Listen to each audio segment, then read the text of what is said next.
Chris Carter here on the Locked On Steelers podcast, joined today by Alan Saunders. We're going to talk about the quarterback situation because that decision is very pressing with Mike Tomlin set to talk today. Will Russell Wilson get the job back over Justin Fields? Should he get the job back? Those are questions that we answer, as well as get into our stars and skulls grades for the Steelers' big win over the Raiders. It's the Locked On Steelers podcast. Let's get into it.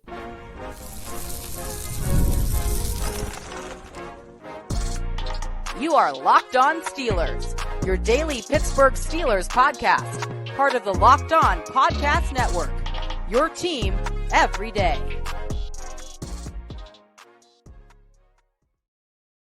Hello and welcome to the Locked On Steelers podcast. I'm your host, Chris Carter, bringing you your daily dose of all things the Pittsburgh Steelers. As always, you can find the show in your favorite podcasting apps and on YouTube. Like this video if you enjoyed. Subscribe to this YouTube channel to get all of your daily Monday through Friday episodes, as well as our bonus content. We thank you for making us your first listen every day because we're your team every day. And today's episode is brought to you by Game Time. Download the Game Time app, create an account, and use code LOCKEDONNFL for $20 off your first purchase. Game Time. Check them out today. All right. We got to talk about some stars and skulls in a bit. But before we do that, we got to dive into the quarterback situation. There's no better person I'd rather dive that into with the man himself, Alan Saunders. He's back here on the Locked On Steelers podcast. Alan, I put these numbers out here Monday morning because I knew it was coming. I knew everyone was going to be talking about was, Justin Fields, Russell Wilson, Justin Fields, Russell Wilson. And I put these numbers out here. I said, if Justin Fields taking his numbers through 6 games, putting that to the ratio of if that was a full 17, what would they look like? Here is what they would look like if you use that ratio. He would have completed by the end of the season, if he stays exactly on the pace he's on right now, he'd have completed 299 passes out of 452 attempts. That's a 66.3%. 33,129 passing yards with 14 passing touchdowns and 3 interceptions. He also would have been sacked 45 times. He also would have ran the ball 156 times for 647 rushing yards with 14 rushing touchdowns, but he also will have fumbled 17 times. I'm not tracking for lost fumbles. Fumbles are just fumbles at that point. Compare that to Russell Wilson, who last year in 15 games completed 297 out of 447 passes for 66.4%. Very similar rate. 3,070 passing yards, 26 passing touchdowns, 8 interceptions, 45 sacks. You look at that, and granted, that's Russell Wilson in a completely different system. Who knows what he's going to do in Pittsburgh, blah, blah, blah. But you look at that. Does any of that encourage you to say the Steelers need to or should stick with Justin Fields over Russell Wilson right now? I think it depends on what the Steelers want or maybe need their offense to be. I think Justin Fields has shown improvement, dramatic improvement from his first 3 years. He's more accurate. He's taking fewer sacks. He's turning the ball over less. And he's really contributing a lot, especially in the red zone, with his legs. There's no question that the Steelers are scoring more touchdowns than they probably deserve to, considering the overall talent of their offense, because of the legs of Justin Fields. There's also no question that, when you look at the problems with the passing game, I thought the Dallas game, it was a lot on the wide receivers, but you look at this tape from this game, and there's guys open everywhere. Yeah. Everywhere. I don't think Darnell Washington had a guy within 20 yards of him the entire day. And did he get a single ball? I don't think he got a single ball. It was just, it's bad. And so if the Steelers think they can have a winning recipe with games where the offense looks like it did against the Raiders, where they get Najee Harris going, or maybe it's Jaylen Warren, whatever, either way, the running backs contribute at a really high level. Justin Fields does a whole bunch with his legs and just a little bit with his arm. Okay. If they need this offense to be like a dynamic passing offense, I don't know. I don't know that there's much, like, he's already improved a lot. He's already playing the best football he's ever played. Agreed.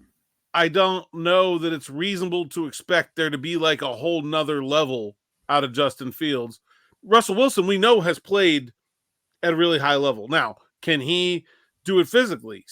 What is his level of health? I don't know. I mean, he's healthy enough to practice. Is he 100%? Is he 70%? How fast is he going to be if he has to start running for his life like Fields has been because, I don't know, the offensive line doesn't know the play call or whatever happens? So I don't know. I don't know. I don't think this recipe that has gotten them to 4-10 has taken them very far in the playoffs. I'll say that. I don't think that, what's happened is so good that it's just crazy to try something else. But I'm not entirely sure that the something else is going to be better either.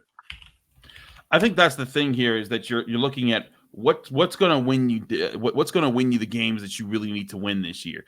And also, just a spoiler alert, we are recording this during the Jets game, so we don't know how that game's going to play out. But if the Jets win, I think it's going to really put a lot more eyes on that Sunday night football game next week when they come to Pittsburgh. But either way, you have big games coming down the line here, and you're going to need big time plays. And look, Justin Fields is keeping himself alive with his legs and making plays with his legs. Let's be real. There's the touchdowns that he scored in this game.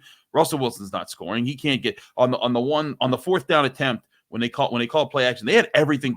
Everything was locked up and they even had a guy that had the angle on Justin Fields. Justin Fields is just so fast, he beat the angle, and that's impressive.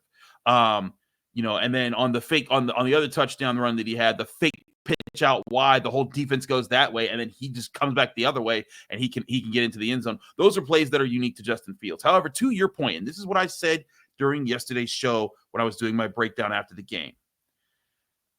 Like you, even live, I could see there were guys open. And when I went back and looked at the All-22, I'm like, oh, boy, are there guys? So, I know we keep saying that the Steelers don't have a second receiver. I'd like to kind of see what Calvin Austin would be like if he got some of these passes, because he is cooking people in the secondary and just not getting targeted.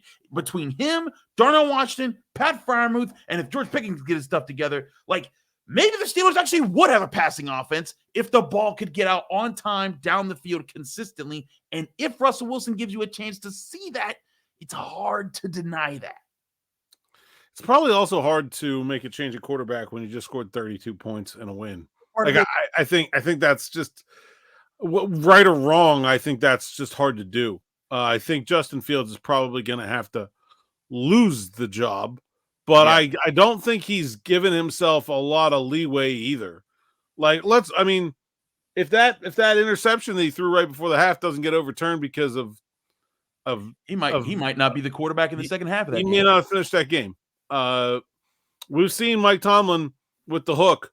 The hook is directly tied to turning the ball over. And I think the other thing is I think Fields has been pretty fortunate in that regard. Very low turnovers, but the ball's been on the ground a bunch. There's been plenty of plays that could have been turnovers that have not been. It's not like he's just been so turnover free that you feel like they're never going to come. I think they're coming.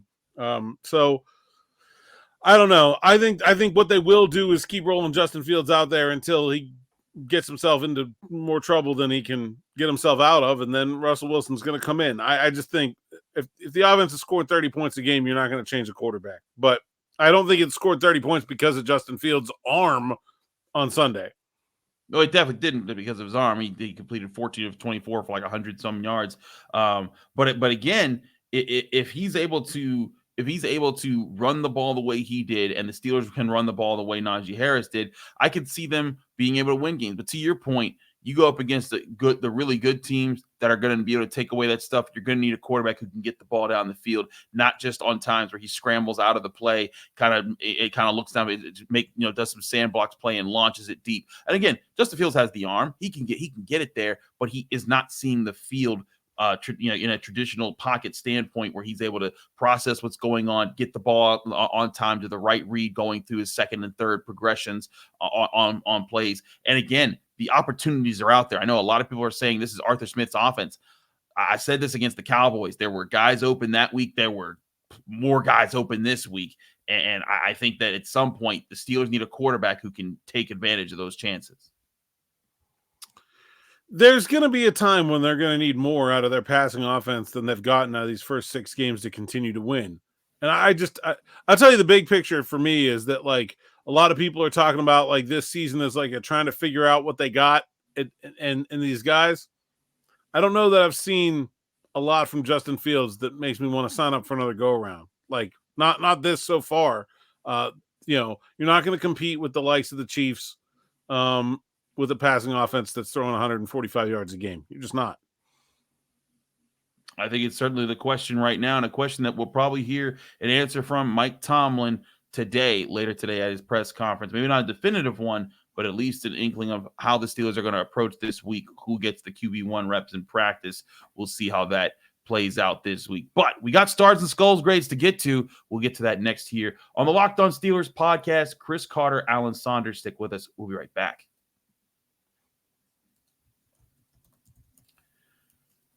The Locked On Steelers podcast today is sponsored by FanDuel Sportsbook, the number one sportsbook in America. You've heard us talk a lot about FanDuel. The Steelers' odds are not out yet because we are literally recording while their opponent is playing on Monday Night Football. So instead, I'll get you some FanDuel numbers on the AFC North because there are some big showdowns for the AFC North next week. The 2-0 teams in Ohio are battling it out. The Bengals visit the Browns, and the Bengals are 4.5-point road favorites over Cleveland in Cleveland after the Browns have had a terrible start. The Bengals looking to try to bounce back from their bad start. Meanwhile, the Ravens are 3.5-point road favorites at the Buccaneers, which could be a huge game with how well the Buccaneers have played. Baker Mayfield, he's familiar with the Ravens. Get all your odds, ends, and lines for all those games and the Steelers game when we finally get those numbers at FanDuel Sportsbook or FanDuel.com. You can start the season with a big return on FanDuel today. You can get started with $200 in bonus bets guaranteed when you place your first $5 bet today on FanDuel. That's right, $200 of free bets today to new customers when you bet just $5 only on FanDuel.com. Just visit FanDuel.com to download America's number one sportsbook. That's FanDuel, America's number one sportsbook. We're also brought to you by Prize Picks. Prize Picks is daily fantasy made easy, the most exciting way to play daily fantasy sports. Instead of battling thousands of other players and assembling crazy lineups to beat pros and sharks, you just pick more or less on 2 to 6 player stat projections and watch your winnings roll in. Prize Picks is the fun new daily fantasy game that everyone needs to start playing right now. Prize Picks is the only real money daily fantasy platform with any injury insurance policy. Your lineups stay in play even if one of your players gets injured. If your player's leaving the first half and doesn't return, Prize Picks keeps your lineup alive. And now on Prize Picks, you can put up to 100 times your money with as little as making 4 correct picks. Prize Picks includes NFL, NBA, NHL, college sports, and so much more. Download the Prize Picks app or go to prizepicks.com to sign up and play daily fantasy sports. Go to prizepicks.com/LockedOnNFL. Use code LockedOnNFL, and you'll get $50 instantly when you play just $5. That's LockedOnNFL to receive a $50 bonus for just playing $5 at Prize Picks. Prize Picks. Run your game.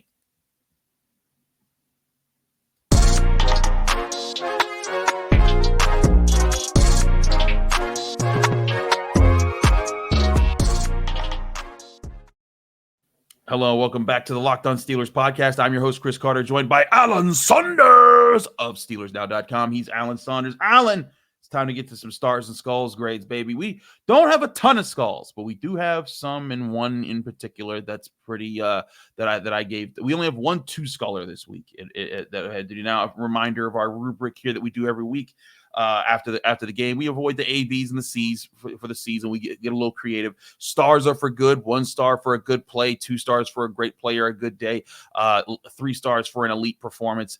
In reverse, 1 skull means you had a bad play without much redemption. 2 skulls, bad game as a whole. 3 skulls, all-time terrible performance. We've seen a few of those. And, of course, there's the dreaded bus ticket for when a guy needs to hit the road, invented by Alan Saunders here. All right. Alan, I have 1 2-skull grade. Who is it? It's got to be Broderick Jones. Ooh. No. It's not. I thought about giving him a 2-skull grade. Okay. George Pickens? Yes, that's who it is. Right. It was one of those 2 guys. Admittedly, I actually agree with you, but I did not think that you were going to go that direction. Yeah. Okay. I hear you here. Let's get to George Pickens. I do have some notes on Broderick Jones, but George Pickens this is also partially because of George Pickens and how he is supposed to be playing, and he's just not. 3 drops in this game. Now, the first drop was a deep ball in tight coverage on the sideline. Would have been a perfect catch, but that's the catch that he's supposed to make as the number 1 wide receiver who's always bleeping open. Then He drops another one on the sideline. Wouldn't have been a first down, but still would have gotten a little bit of better field position. And then he drops a touchdown. Now, I will say this, Alan. I did not see the mopiness in his play that I saw the week before. And I think that's a really good sign. Could just be, hey, he had a rough day with his hands. That happens to everybody. But certainly not a good one there for George Pickens on Sunday. Yeah, it's hard because people keep asking me, like, well, what's up with George? I'm like, I don't know, because I don't want to draw conclusions to like 2-game trends, right? The trend is not good. 6 completions and 15 targets over the last 2 games. 2 of those in garbage time when the other team honestly wasn't even really trying. And so like it's not good, but I didn't see a lot of the same stuff against the Raiders that I saw against the Cowboys. I didn't see the moping and the pouting on the sideline. I didn't see the 50% route running. And also he was rewarded for that with more playing time. He got, not dramatically, but he went from like 59 to 67% of their offensive snaps. He went from their 3rd highest repping wide receiver to their highest repping wide receiver. So like, I feel like the effort was there for the most part. The routes weren't always the crispest. That one that was on 3rd down, like that was a very average route. It wasn't laziness. I don't think it was just like a lack of attention to detail. And he just didn't come down with a couple of balls that we're usually expecting George Pickens to make. It makes it really hard if the thought process of the coaching staff is, well, we really needed to get this guy's head in shape is to just feed him the ball. Like you can't feed a guy the ball who's catching 3 out of 10. That's not going to work. So I don't know. I don't know what's going on. You just hope it's a blip and that he can bounce back. Maybe try to scheme him some wide open ones and see if that helps. But this is going to be like he's getting Sauce Gardner this week, man. There's not going to be there's no free spaces this week. So I don't know. I think this is probably a week where it's going to be tough to get George Pickens the ball. And, given what happened these last 2 weeks, I'm not sure they should want to try to force it either. Yeah, it's kind of a tough situation for the Steelers to be in right now. You want to get George Pickens involved because you want to get your playmaker involved. He's a big part of what this offense is supposed to be able to lean on. And if you're not getting the ball to him, there's a vacancy there that can be causing a problem. But I agree. That's why I put George Pickens at 2 skulls, because he had 3 drops. And I thought his one catch was impressive because it was underthrown. If Justin Fields throws it a little bit further, it's a touchdown on the deep ball that he was on. But still, he had another chance to catch a touchdown and drop that too. I don't think that George Pickens is doomed to keep that going. I think he'll bounce back. I actually thought this was going to be his bounce back game. We'll see if he does that next week there. But let's get to the 1 skull grades, because as always, we start from when the Steelers win, we start from the bad, get to the good. We have 4 1 skull guys here. You mentioned one of them, Broderick Jones. I also threw Dan Moore Jr. in here. And I also threw Joey Porter Jr. in here, and I also threw Isaiah Loudermilk in here. Now, Isaiah Loudermilk, I admit, this feels a little harsh because he's playing out of position, but there were just times where he was just getting whooped and just shook out of position that I think it cost the Steelers at times. Wasn't terrible, but he had a couple bad moments that I was like, I thought that was rough. But we'll get to Joey Porter in a second. Broderick Jones and Dan Moore both gave up a decent amount of pressure in this game. I thought they did better in the run game. There were some times that Broderick Jones could have been better, but could have also been better in the run game. But when the Steelers started going downhill, those dudes was moving people. That's why I only gave them 1 skulls. I thought their pass protection was shoddy, but I thought that their run blocking was pretty solid. Yeah, I mean, I think the thing about Broderick Jones is that like his negative plays were very obvious, that like anyone could pick him out as bad. I mean, when you just come out of the stance the opposite direction of the whole rest of the line, for one, the holding penalty for 2, gives up. I think he gave up a sack, didn't he? At least it was a lookout hold. I think it was a hold that he gave. Okay. That he got called for. When it would have been a sack if he did. Been a sack, for sure. But he did give up a sack. He did give up a sack. Yeah, I thought he did, but I thought like it was the one that Crosby was in on. I thought in general, like Max Crosby did not wreck the game, and they ran at him pretty well. And so look, that's a really good player. He's gonna get some. I thought in general, Broderick Jones got more of Max Crosby than the other way around. It was just that the mistakes were glaring. Yeah. And so I think that's why a lot of people have focused their attention on Broderick Jones, but I didn't think he was that bad in this game. Same thing with Dan Moore. One really bad sack. Whiff. And then I don't really know who's responsible on that the throwback reverse flea flicker thing. I think that was someone on the left timing. side of the offensive line goofed badly, but it's really hard to tell who. I don't know. My guess is that somebody needed to slide with the overhang defender. Yeah. Like that can't be the call for Seumalo to have to spin out of the and you go out of the gap to kick out. Like they probably needed to slide left. I assume. I don't know. It's hard to say where that went wrong. If you wanted to put it on Dan Moore, I guess you could, but I didn't think it was great games for either of them. I think this is a very fair grade. I actually think Broderick Jones has gotten more negative attention than he deserved. I thought overall he was fine in that game.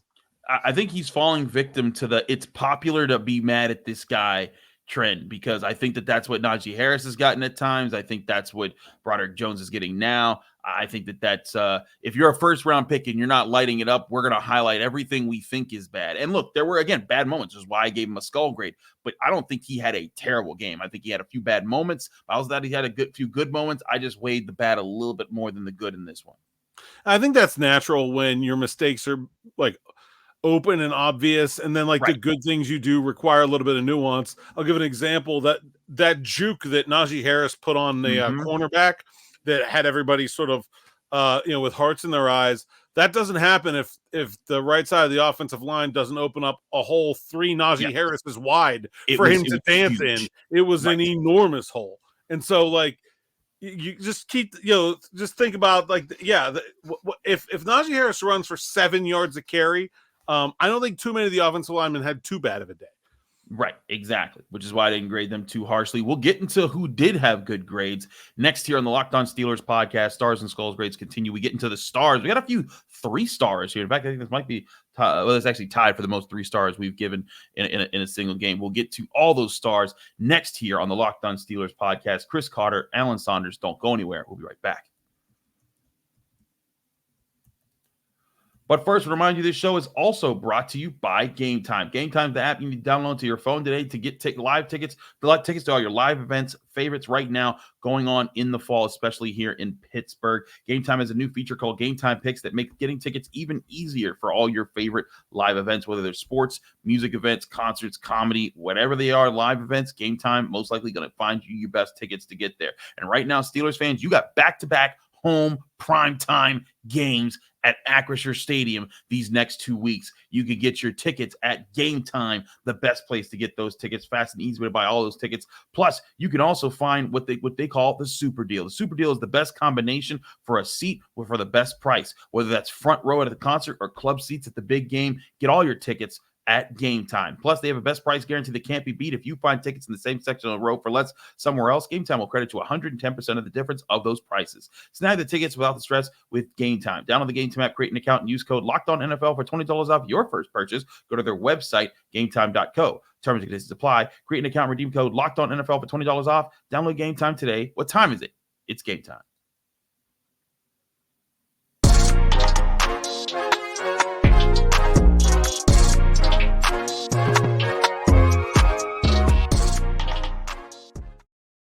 Back here on the Locked On Steelers podcast, I'm your host, Chris Carter, here with Alan Saunders of SteelersNow.com. Alan, let's get to the star grades here. I got lots of 1 stars here this week because I thought a lot of you guys did a lot of good little things here and there. Let's get to those 1 stars, shall we here. I'm going to start off with some of those offensive linemen we talked about, and specifically the guards. Mason McCormick, Isaac Seumalo. I gave Isaac Seumalo a tough grade last week. I thought he had a rough one. I thought he had a bounce-back game in this one. There were a couple iffy moments here and there, but him and Mason McCormick were moving people in the run game, and I thought that played a big factor. I thought Seumalo was much better than he was the week before. McCormick was good, too. I thought they got a lot of good push, and I didn't think that Justin Fields had to deal with any quick pressure. He did have to like run around a little bit at times before he found somebody, but the guys were not getting beat inside. And so I think that really gave him a platform to kind of do his thing from a running perspective. Like the pocket was setting up the way it's supposed to set up, and that gives him those free exit lanes for when he wants to run. I thought both those guys did a nice job. A couple other guys on that list, I thought Beanie Bishop had a nice bounce back game, did give up the garbage time touchdown, but like compared to what it was the week before, you will definitely take that for him. And Freiermuth and Darnell, I thought they both blocked really well, and they were open a ton. I mean, those guys could have had 10 catches. I think they probably deserved a few more targets. I think so too. I'll run through the rest of the names here on my 1-star list before we get to some more specifics. I gave Jaylen Warren a 1-star because of his pass blocking. I'm not putting him at fault for his runs. He had 7 yards and 6 carries.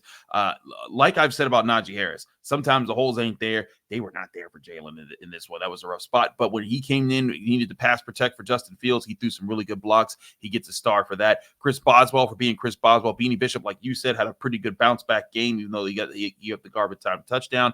I gave Justin Fields a star for the running.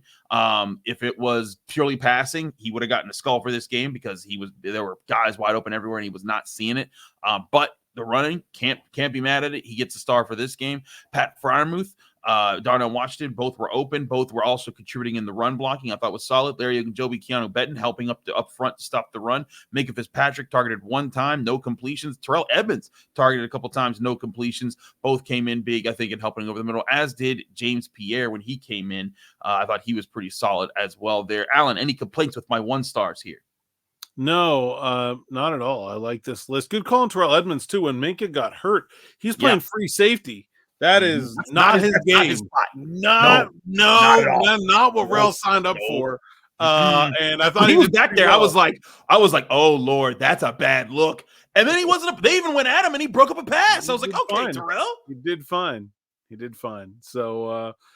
Obviously that happened because Devontae KZ was out. We'll see if he's able to play this week. I don't think that should be the plan long term, but good shout there because I also was impressed by that. Same here. Let's move to the 2-star grades here. And I want to hype on some linebackers real quick. We'll get to it's all defense in the 2 stars. Cam Hayward getting 2 stars. He had a sack. He was just dominant in the middle again, proving why they paid him the money to stick around. And Landon Roberts, Patrick Queen, Dante Jackson, other guys. Dante Jackson, obviously the interception would have been 3 stars if he had that pick 6 that he was just a little bit like a finger or 2 away from bringing that in. But look right in the middle there. I got to give 2 stars each to Landon Roberts and Patrick Queen.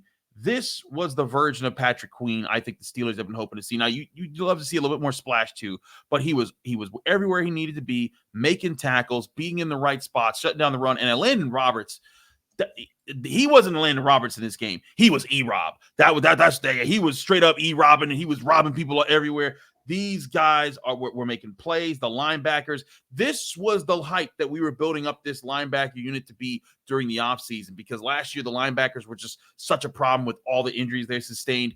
I think there's been some games where you've been like, man, where's the help coming from linebacker, because they're supposed to be better. This was one of those games, granted, against the Raiders team that you're supposed to beat. But I still think it's encouraging to see what you saw from those guys there. E-Rob was on one. He had another play at the goal line. Mm-hmm. He ran down DJ Turner like 20 yards downfield and darn near killed him. It was impressive. Patrick Queen, I think he got some splash. He had a TFL, blew up a screen pass. He's always been an elite screen pass destroyer. I remember Dan Moore telling me that when he played on Baltimore, that like Queen is a guy that they had singled out as like, do not throw screens to his side. He will just eat him alive. He did that. I think he was going to get the fumble on the first one that TJ Watt punched out if Watt hadn't got there first. He was coming right next over the top. I thought those 2 guys were great, man. Exactly what you were looking for. And it's been coming, I feel like, for Queen. He's playing a little bit faster. I wasn't concerned. And now if the splash keeps coming, that'll be really big. I agree right there. All right.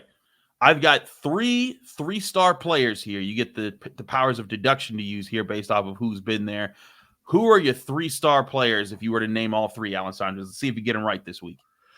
Who are this? Well, Najee Harris. I mean, just TJ Watt with the pair of. We need a nickname for. We were talking about this in the press box. The Peanut Punch, Peanut Tillman back in the day.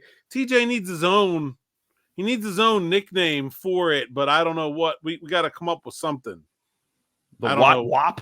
The Watt Whack? I don't know. I don't know. We can do better. Who is our third 3-star besides those 2 guys? That's interesting. It's not coming to me immediately. I said powers of deduction because there's a certain player who I haven't given credit to.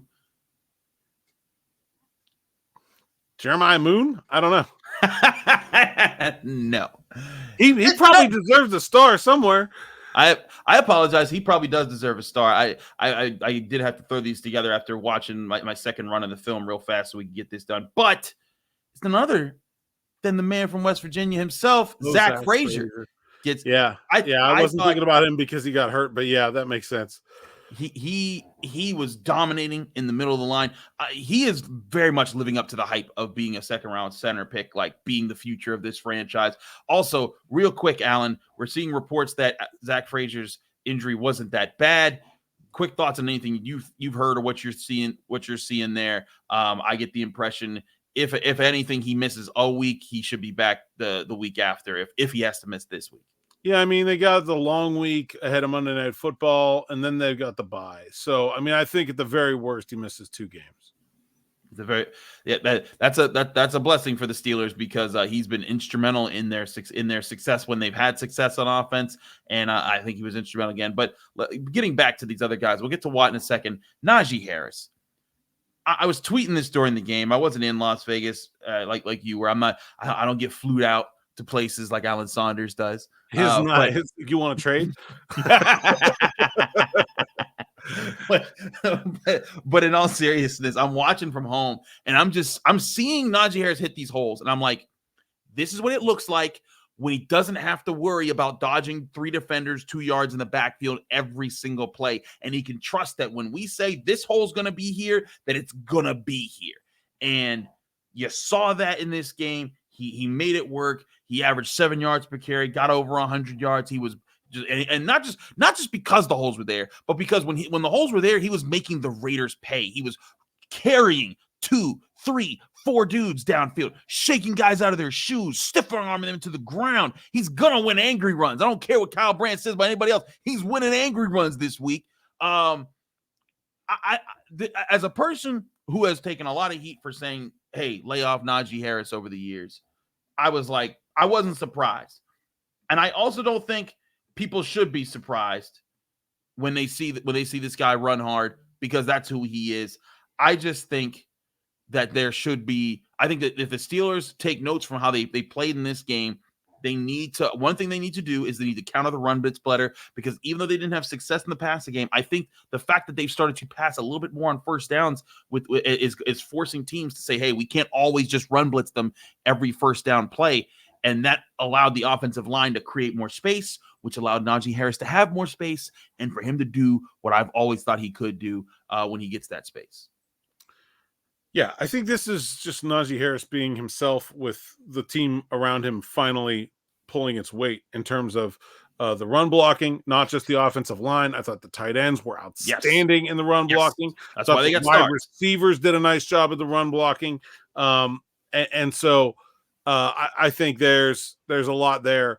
But I don't think anybody's ever questioned that Najee Harris works his butt off, that he tries hard, that he's going at 100% every time. The reason that Najee Harris has not had better numbers in Pittsburgh is the fault of people that are not named Najee Harris, largely. But Arthur Smith did a nice job, too, of getting him some free space with some play calls. I got to say, though, my man needs more than 14 carries when he's running at 7 yards a clip. You got to find a way to get him a couple more in there. Like, come on. That to me was a game where, especially when the first drive, the first 2 touches go 10-11, and then it was like a quarter before we saw him again. It absolutely could have been more for Najee Harris in this game, but yeah. I don't think he's going to be back. I don't think the Steelers are going to re-sign him. I understand that decision financially, but I don't think it takes away from the dedication, the passion, the power that Najee Harris runs with. And yeah, give him another scepter because it's coming. It's coming right there. And then, of course, the last 3-star guy, no surprise there. It's TJ Watt. Didn't get a sack. I don't even think he even officially registered a pressure in this game, but it's like it didn't matter because he crushed the run game. He was everywhere in getting TFLs. And then, of course, those 2 forced fumbles just coming the perfect time, just like being like, oh, there it is. Punch, just knocking the ball out both times in key situations, resulting in turnovers. I can't say enough good things about TJ Watt. I don't think I'll ever be able to, but that guy is the best defensive player in the NFL. Yeah, and that's what your star defender taking over the game looks like, and that's what the Steelers were able to avoid Max Crosby doing. And yeah, he doesn't get the sack, but he got 2 tackles for loss and 2 forced fumbles, and you're going to take that every day of the week. And I think especially considering the fact that the Steelers were playing with the MASH unit on the other side, like the Raiders had all the time in the world to set up for double teams, extra protections, chips, tight ends. They didn't really have to worry about the other side at all. They could just send all their resources to trying to stop TJ Watt. Still can't do it. He is TJ Watt. He is the man for a reason. Those are our stars and skulls grades. Let us know if you think anyone should have been higher, lower, anyone I missed there in the comment section. We appreciate everyone who does reach out and checks out the show, just like we appreciate Alan Saunders for joining the show every Tuesday. Alan, it's always great to have you here. Let people know they can find you, follow you, and get more of your work. At @Saunders_PGH on X, Instagram, and TikTok. PGH Steelers Now is my stats account. SteelersNow.com is where my written work lives, and you can find my podcast, Steelers Morning Rush and Steelers Afternoon Drive with Zachary Smith, on the Steelers Now YouTube page or anywhere you find podcasts. Absolutely. He's Alan Saunders. I'm Chris Carter. Follow me on Twitter and Instagram at Carter Critiques. Read my work at the Pittsburgh Post-Gazette, post-gazette.com. Find me here every Monday through Friday on the Locked On Steelers podcast, right on your favorite podcasting apps and on YouTube. Back tomorrow with more on your Pittsburgh Steelers right here on the Locked On Steelers podcast.